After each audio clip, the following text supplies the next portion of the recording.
Behind the delivery trucks that keep your life stocked, thousands of employees at BP go to work every day. People bringing a new offshore production platform online. People making our refineries capable of more, like making renewable diesel from agricultural waste. People trading and shipping fuels to our customers. And people helping truckers fill up and get maintenance at our convenient locations. They're part of almost 300,000 jobs BP supports across the country. Learn more at bp.com/investing in America. Lowe's has the Labor Day deals you need to give your home a new look. Buy one, get one free select interior paint via Visa gift card rebate. Then, add the final touch with 2 for $8 on select 2.5 or 3-quart mums. Refresh your home and save big while doing it. Lowe's, we help, you save. Valid through 9/3. Mums offer in-store only. Selection varies by location. While supplies last. More terms and restrictions apply. See Lowes.com/rebates for details.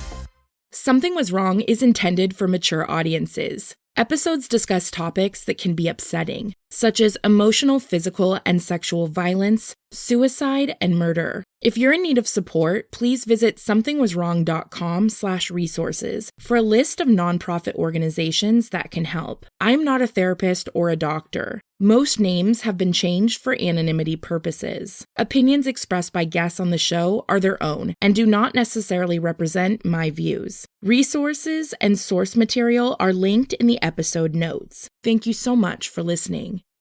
You think you know me, you don't know me well at all, at all.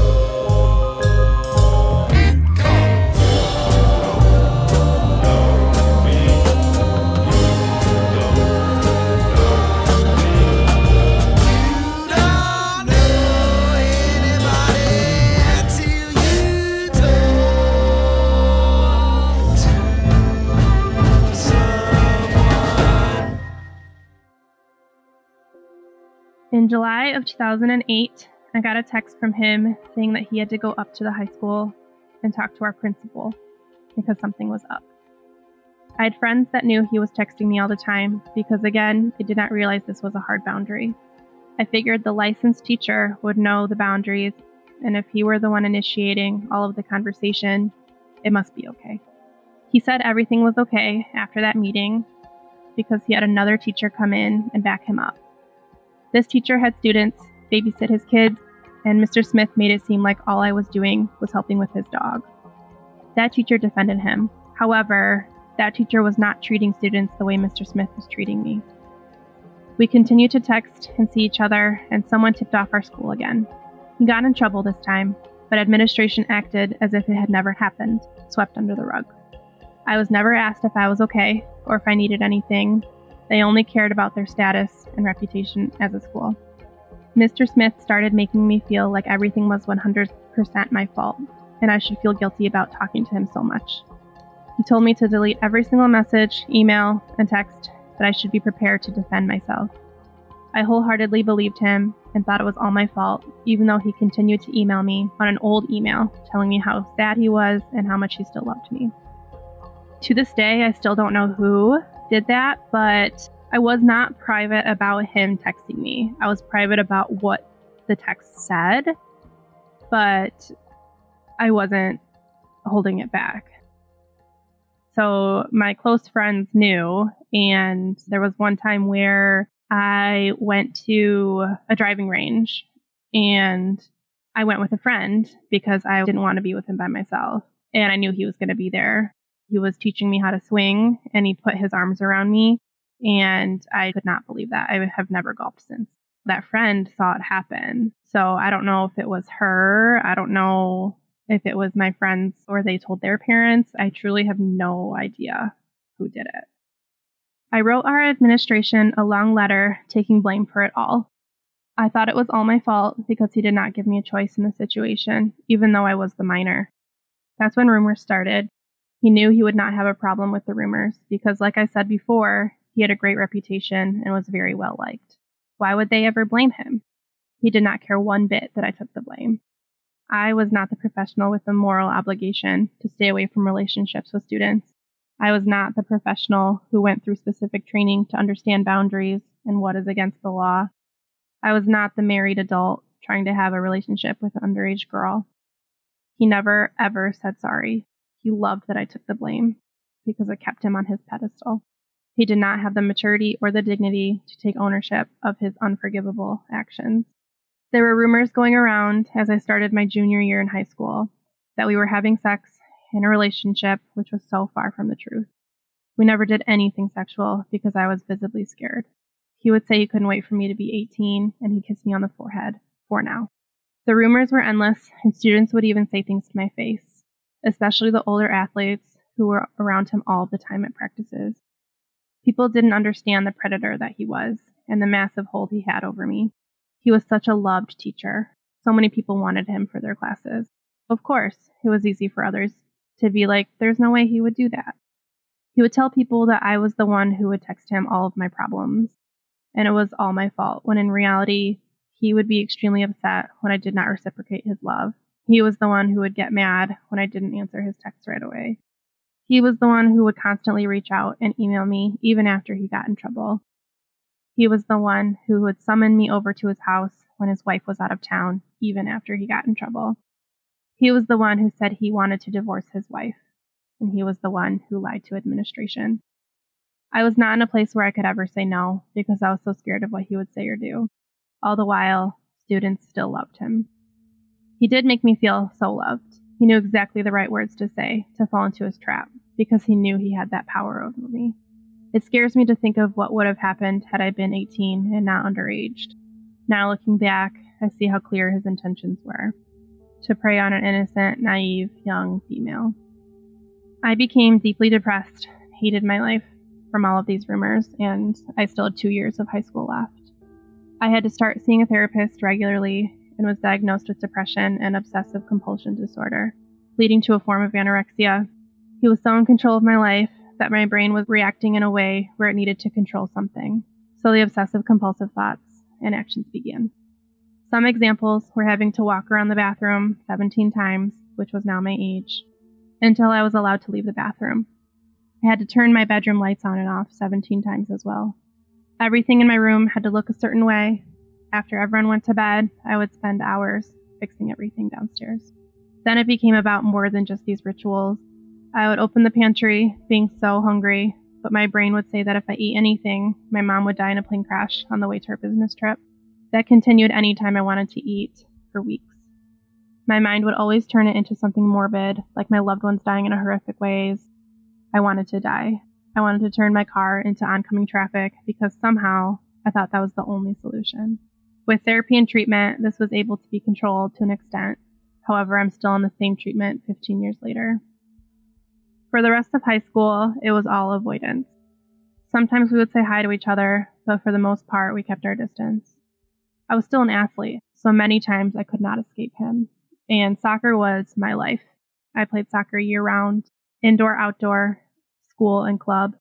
There were points where I couldn't play anymore, where my mom and my coach would talk and say, until she's better, until she goes through treatment, she can't play soccer anymore. Having those 2 years left in high school still was detrimental to my mental health. After graduation, somehow we kept in touch on Facebook, messaging every now and then. He continued to tell me how I was such a great girl and how successful I would be in college and beyond. At this point, I had tried to forgive him in hopes he was bettering himself. However, I realized I was forgiving someone who was never even sorry. During my junior year of college, I got a text that Mr. Smith was asked to resign because of an inappropriate sexual relationship with a student. I could not believe it was happening again. If only the school had done something when it happened with me, but their carelessness and failure to see the red flags did not protect Claire. I decided to message her, knowing how much she had to have been hurting, and she responded immediately. Like I said, I had never really talked to her before. We ended up talking for 3 hours that night. I told her everything, and we both cried.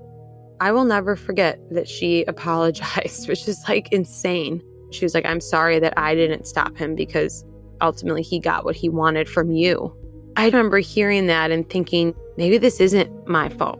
Maybe this isn't me doing something bad. Maybe this is him being a groomer, which at that point I didn't really even know that word because I feel like that word has kind of become more popular in the last decade. An important note is that while a few people knew some details, absolutely no one knew my whole story.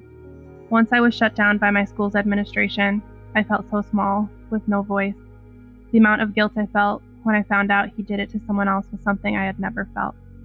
While I did know it was not my fault, I've always thought I was partially to blame because I didn't fight hard enough. While Claire and I connected, we realized that every single detail that happened between them was the exact same with me, except for the physicality of theirs, because she was 18, so he altered his methods for her. I went home for Thanksgiving break and I was laying in bed with my mom. I decided in order to do what I need to do for myself, I need to be honest. So I told my mom everything and she wasn't shocked. She wasn't surprised. She was like, we knew this, but we needed you to sort of be willing to come to us about it. It was from that moment that I realized this is going to be a long road and take a lot of work, but this man is a predator, and this man has taken his responsibility as a teacher and used it to take things from children.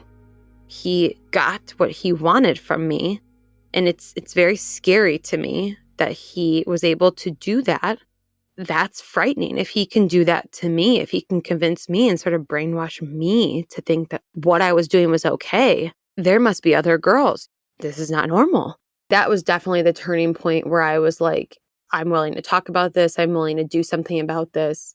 If it wasn't for Riley, I don't think that I probably would have gotten to that point. I think the most important part of this story, and this is the part that I always get emotional about, I'm going to try not to. My dad will tell this part of the story, and he can't tell it without getting emotional, but he says that when him and my mom, who again are divorced, went in and talked to the school about this, specifically our principal, they said, we believe that our daughter Claire is having a relationship with Mr. Smith.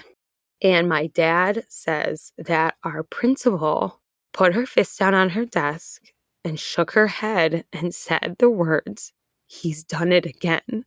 As a parent, I can't really imagine, but hearing that ruined me because I just felt like it was your job to protect me. It was your job to make sure this never happens, but let alone the words that she used again. Like, what the hell? In the whole grand scheme of things, that one detail of the story will never not affect me.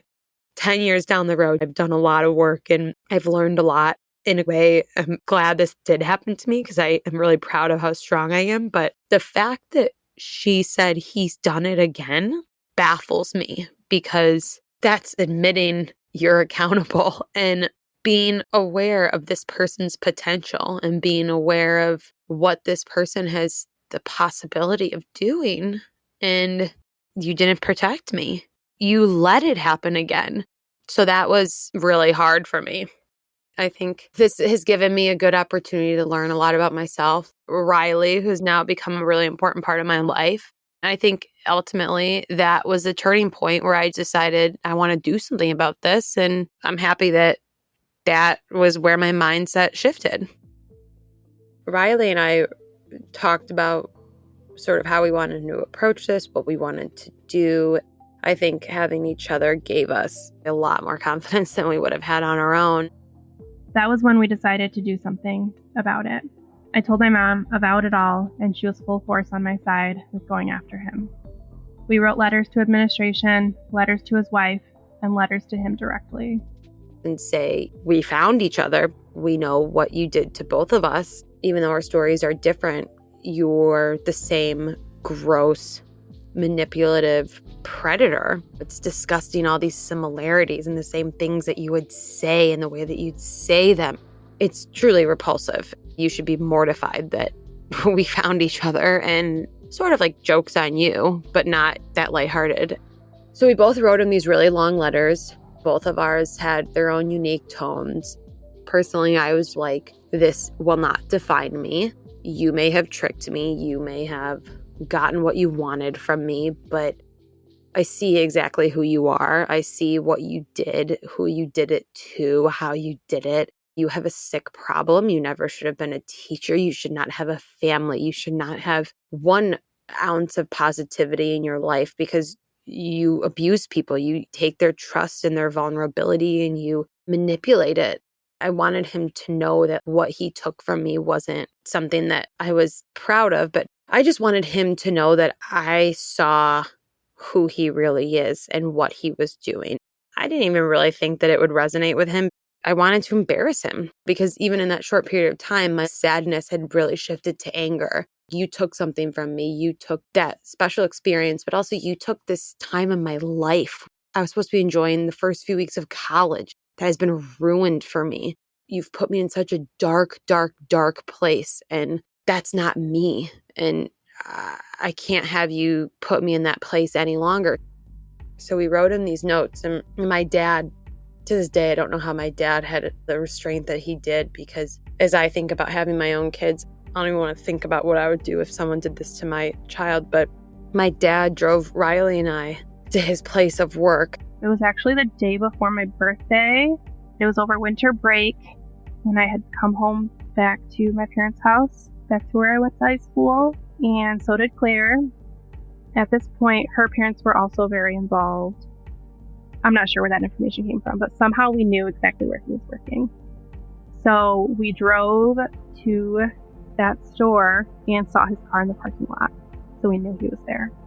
And we took a deep breath, and we walked inside, and we found him, and shockingly, he met us with a smile, even though he had been fired. Well, actually, they asked him to resign because that was one less thing that they had to do to make their school look bad. He was like, "How are you guys doing?" And we did not say anything. We just handed the letters and left. He obviously wasn't working at the school anymore. He had been very swiftly let go, but he was working at a business that we had figured out. And as he was leaving, we got out of the car, the two of us, which I think he was probably very shocked to see us together.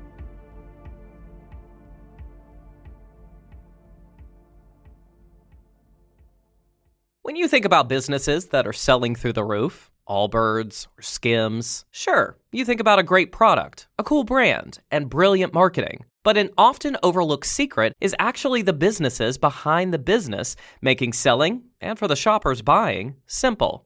For millions of businesses, that business is Shopify. Nobody does selling better than Shopify, home of the #1 checkout on the planet. And the not-so-secret secret, with Shop Pay, that boosts conversions up to 50%, meaning way less carts going abandoned and way more sales going. So if you're into growing your business, your commerce platform better be ready to sell wherever your customers are scrolling or strolling on the web, in your store, in their feed, and everywhere in between. Businesses that sell more sell on Shopify. Upgrade your business and get the same checkout Skims uses. Sign up for your $1 per month trial period at shopify.com/audioboom. All lowercase. Go to shopify.com/audioboom to upgrade your selling today. Shopify.com/audioboom. Fall is all about cozy comforts, and with Hero Bread, you can enjoy all your favorites and still hit your health goals. From breakfast bagels and meal-prepped enchiladas to mouth-watering burgers and cheesy noodles. You won't believe Hero Bread's options have 0 to 5 grams net carbs and are high fiber from the taste and texture. And right now, Hero Bread is offering 10% off your order. Go to hero.co and use code FALL25 at checkout. That's FALL25 at HERO.co. All figures are per serving of Hero Bread. Contains 2 to 18 grams of fat per serving. See the product nutrition panels on hero.co for more information. We walked up to him. I know he was shocked. I'll never forget the look on his face. We gave him the letters, and I think at that point he probably kind of put 2 and 2 together, like this isn't a pleasant experience, and he kind of grabbed the letters and made his way to his car. Who knows if he read them, who knows what he did with them. I think someone with the ability to treat others the way that he does, I didn't really expect him to take those and read them and really be moved by them, but it was more trying to do it for me, and I think Riley felt the same way. I gave my letter to Claire, and then she went and delivered the ones to his house. He told me to delete everything, so I did what he said, and I deleted absolutely everything. All of his emails, all of his texts, everything. All of his notes, threw them out. But Claire, she had saved everything. She had printouts of all the screenshots, everything. So she was delivering a package. She went and delivered the package. She just left it at the door. I never once heard from his wife.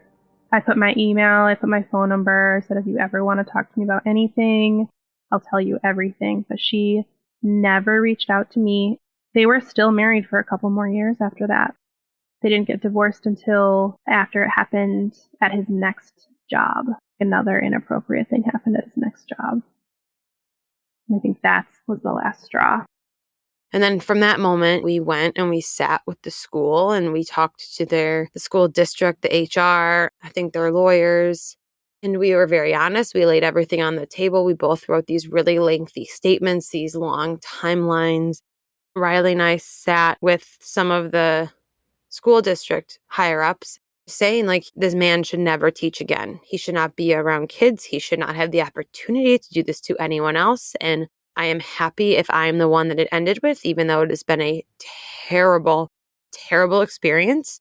If I can stop this from happening to anyone else, that's all I want to do. It was embarrassing and humiliating to lay everything out on the table. I printed out text messages. I had like cards that he had sent me to my dorm.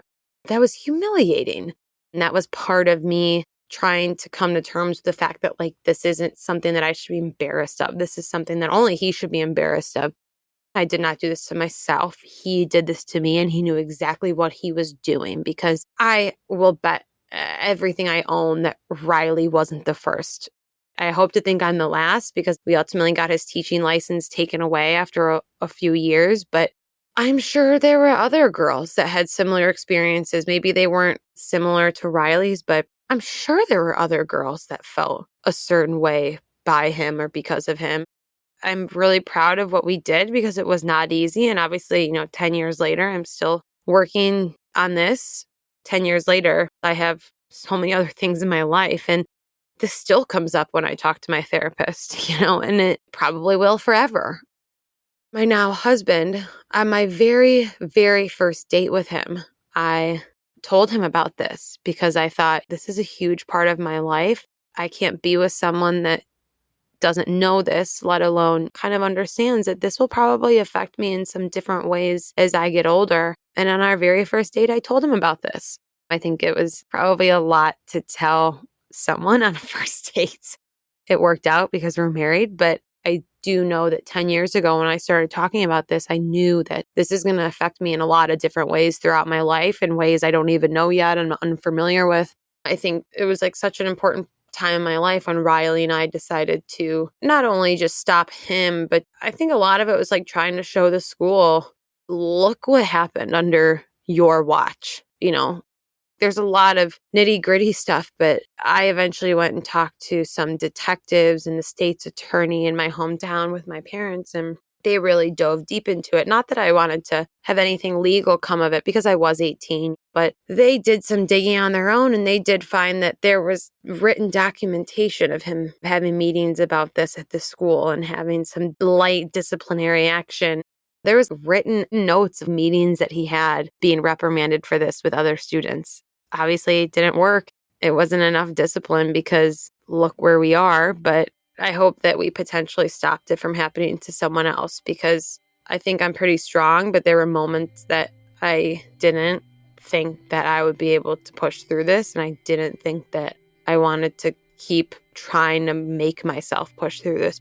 It was too much for an 18-year-old to try and navigate. It was sometimes like suffocating.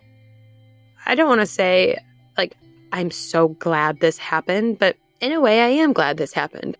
I wanted to be a high school teacher when I went into college. And because of this, I chose not to be. Whether or not that was a good reason, I wanted to steer away from that, and thank God I did, because I have loved what I have done since I graduated college. I met my husband because of what I went into. I think I'm exactly where I'm supposed to be in my life, and I think that it's taught me that I can be so strong when I think sometimes I don't have it in me. And I remember my mom telling me when I was going through this when I was 18, she said, this is terrible and feels like the end of your world, but this is going to help you down the line, because there are going to be days when 5-10 years when you feel worse than this.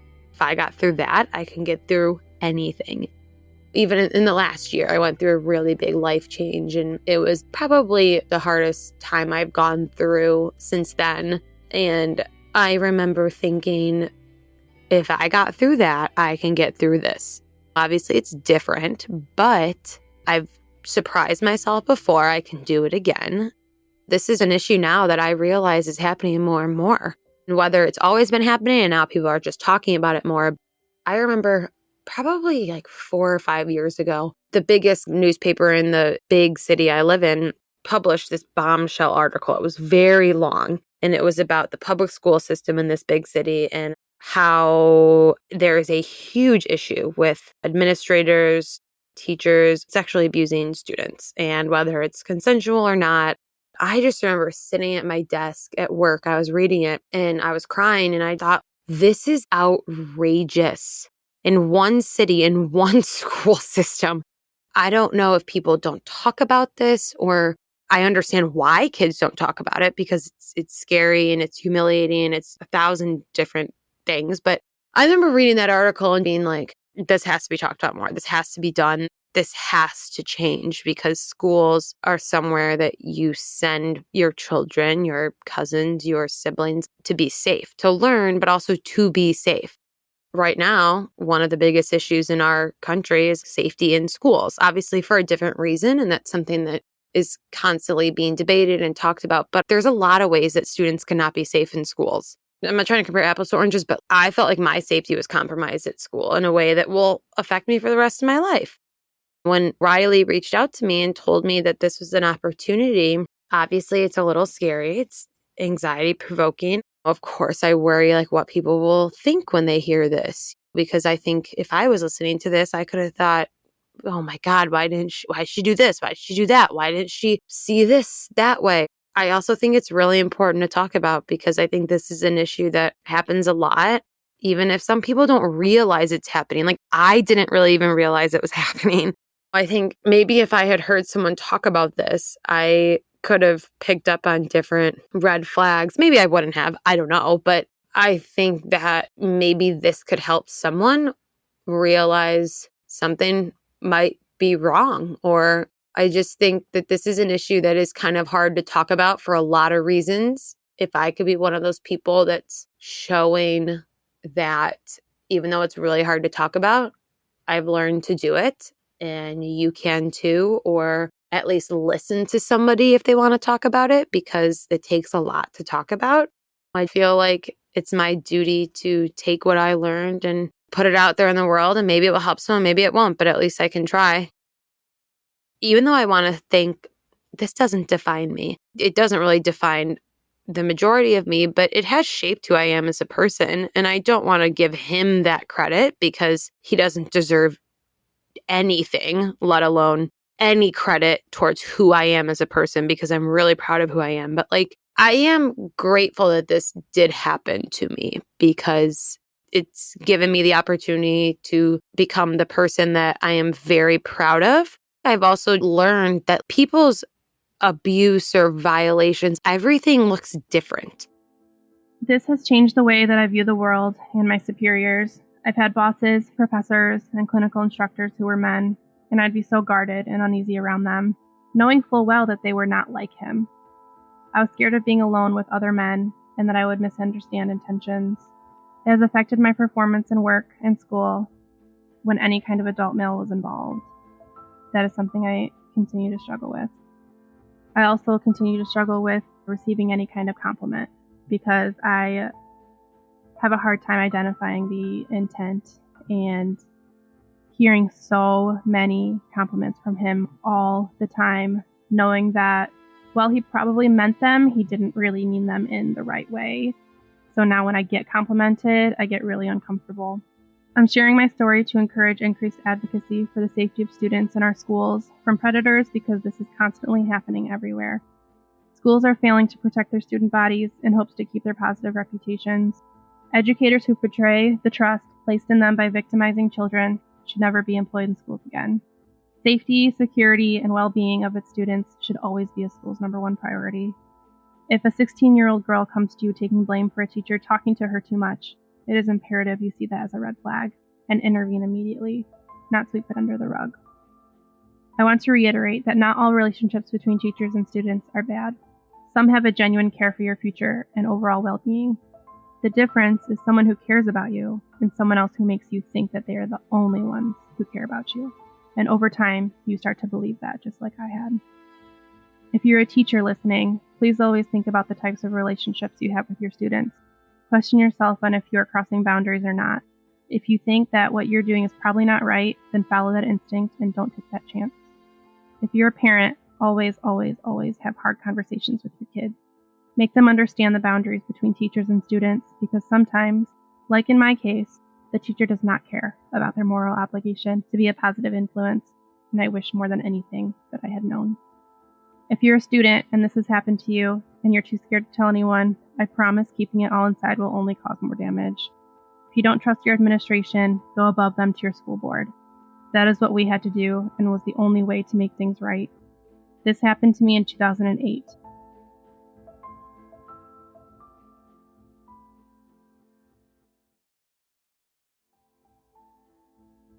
His license was not revoked until 2014. Always advocate for yourself and never ever give up. You will be rewarded with justice served. Thank you so much. What was the response from the people in your community like when they found out? For me, it wasn't nearly as bad because I wasn't connected to it anymore. Since I was a sophomore, there was only one grade lower. So by the time I was out and in college, it was a brand new set of high school students. At that point, there wasn't much known about me for that current school body. So when that happened and he was asked to resign, it was mostly about what happened with him and Claire. And then I assumed that those who found out who had older siblings or just heard through the grapevine, I think then they might have been like, oh, wow, that must have been what happened when Riley was there too. I remember hearing rumors about that, but nothing ever happened with him losing his job with me because my principal didn't care. What was the response from the school and the principal like throughout this experience? And what do you wish they had done differently?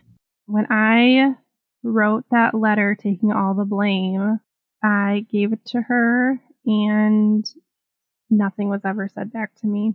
And every time I saw her in the hallways, she would ignore me. Anytime I saw her daughter in the hallway, she would ignore me, even though she was my soccer coach. She was great to me as a coach, but when there were things in school, like she was very avoidant. She has since left the job after what happened with Claire. It was avoidant. Everybody avoided me. Nobody of authority said anything to me. None of the teachers. There's a program called PE Leaders, and you apply to be in this program, and I got it. So I had to be around all of the PE teachers more than other students needed to be. And I tried to make it as comfortable as possible, but I knew that people were keeping their distance. I continued to be in therapy. I would still go to school. The therapy that I was going to, he was more trying to target the OCD and the depression rather than working through it all and processing it all. When I went to college, I felt like I had this fresh start at a place where people didn't have any preconceived thoughts about me and I could leave that in the past. I did tell a few people, but it was really hard to let any guy get close to me. I did end up dating somebody starting the end of my freshman year of college, but it took a while for me to get there. My first semester, if I met somebody, I would lie and I would make an excuse for why I couldn't do XYZ. It just took a while for me to trust anybody. And to this day, it's continuously older men that I should trust, but I don't. One story that stands out a lot is I work in the health field, and when you go through these certain rotations at the end of your master's program, you have clinical instructors. They are kind of like 3-month internships, different rotations at different settings. When we got our schedule for our 3 rotations that were left, I looked and saw that all 3 of my clinical instructors were male. And I live in a very female-dominated job. So I was in complete shock when I saw that. And I was like, this would happen to me. Because they were all my superior. They were all somebody I had to follow. They were all somebody I had to learn from. They were someone that was grading me. And once there's another adult male that's my superior, I go back into my shell. I was super guarded in all of these rotations, but I still had to do my job. So I did what I had to.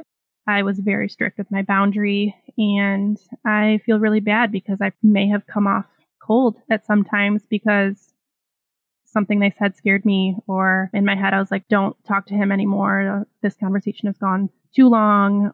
One time I got into the elevator and my clinical instructor was also in the elevator with me. I was in my head, I was like, please, somebody else come in here. Somebody else come in here. Another female, anybody just come into here. So I'm not in this small back box with somebody alone, even though it's only a 2-minute elevator ride. I stood in the very corner. And after that, it was like, that probably looked really weird. So I then sent him a message and I apologized.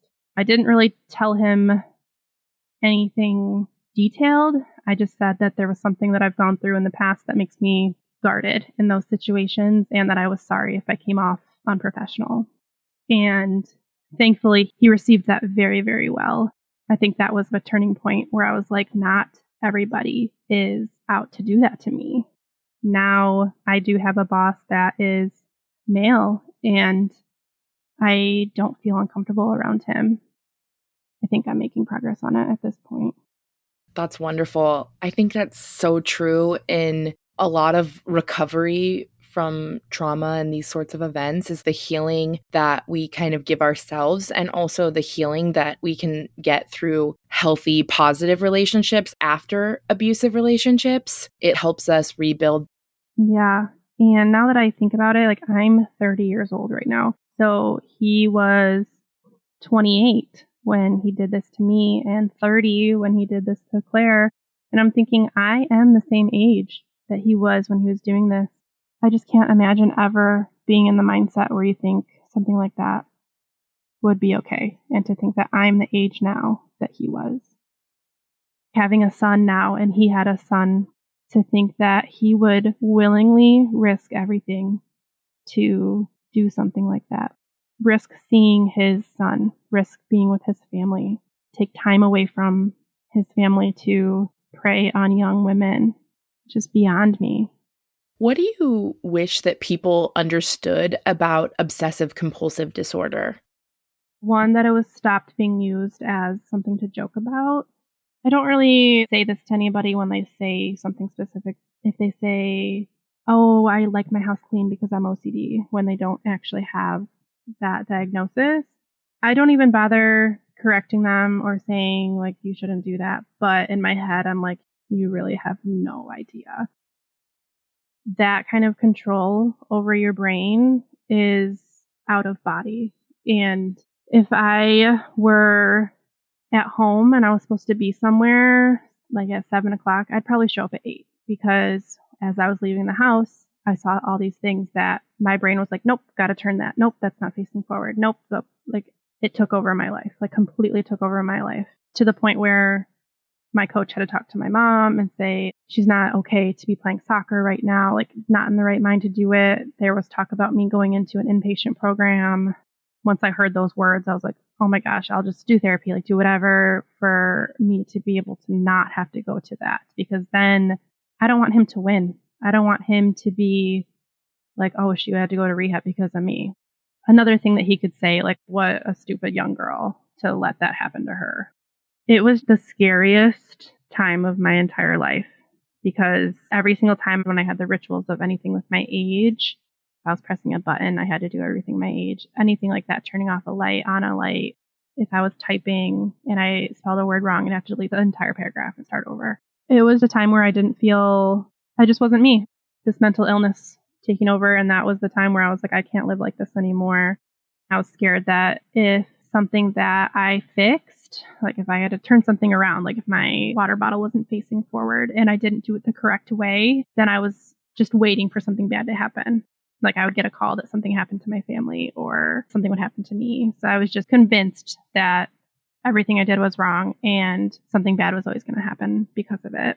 And it was truly because I was so controlled by him that my body was in an SOS, like, let's try to control her because that's the only way that she'll feel like she's in any sort of control. Thank God it's not to that severity anymore, but it truly was the scariest time of my entire life. But once my parents talked about a short rehab stay, I was like, absolutely not. He cannot win. So that's when I agreed to try treatment through outpatient. And thankfully it worked. And I truly have my two best friends from growing up are also one of the main reasons that I got through it all. Because while they didn't know everything, they didn't need to. They didn't ask me questions. They didn't try to pry. They were just there. They were always there. Anything I needed. One of them actually came to therapy with me. They always made me feel like I belonged there. When I was going through all these mental illnesses, they still treated me the same and modified what we did so that I wasn't triggered by something. They were really great. That's amazing. It's always so moving to me, the people that show up along the way to support. If you could say anything to your principal, what would you say to her? The first thing that came to mind was karma is a bitch, because shortly after, while I was still in college, there was a massive hazing issue that got a lot of people fired, and it was all over the papers. It was on the internet, everywhere. Everyone knew of my school and what happened. I'm like, if you treated me that way, I only can imagine how, if anybody else came to her with problems. Did she have any empathy for any of us, anybody that had issues? Or did she just care that she worked at a school that had a really, really great reputation until the hazing incident? What she deserved came after her, and she eventually resigned. I just hope she thinks about it every day. I hope she feels guilty about it.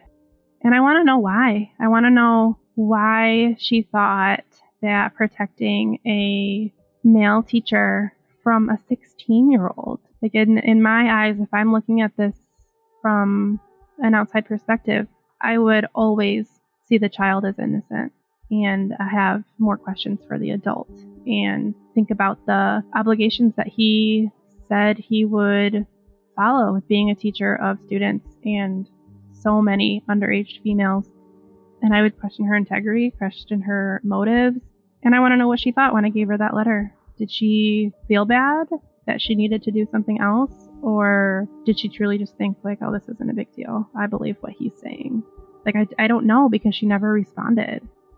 The first time that it happened with me, he had that other teacher defend him, saying like, oh, this is totally fine. She's just helping out.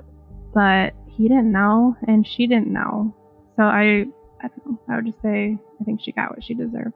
She's the one person that I have a really, really, really hard time forgiving. Understandably. And I'm so thankful she's no longer a principal, and I'm so thankful that Mr. Smith is no longer a teacher, although I think he definitely deserved jail time. Yeah. And I think that wouldn't she want the reputation of being the principal, the one in charge that got rid of the predator? Wouldn't you want to be the one that said, this student came to me and I immediately fired him, instead of being the one that, oh, it's fine, whatever, and then it happens again and she says, okay, you can resign. We're not going to fire you, but you can resign. Like, she tries to protect it as much as possible, and that comes back. There's always going to be a record of all these things. People aren't going to stay silent.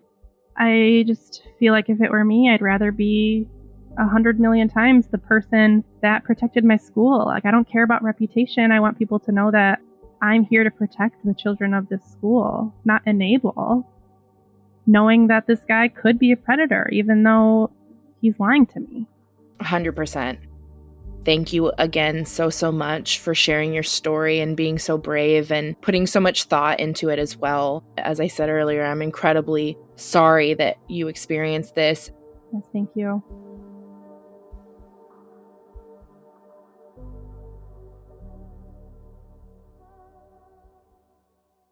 Thank you so much for listening. Until next time, stay safe, friends. Something Was Wrong is a Broken Cycle Media production, created and hosted by me, Tiffany Reese.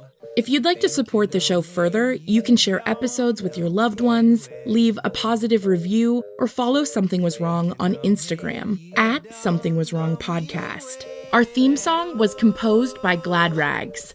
Check out their album, Wonder Under. Thank you so much.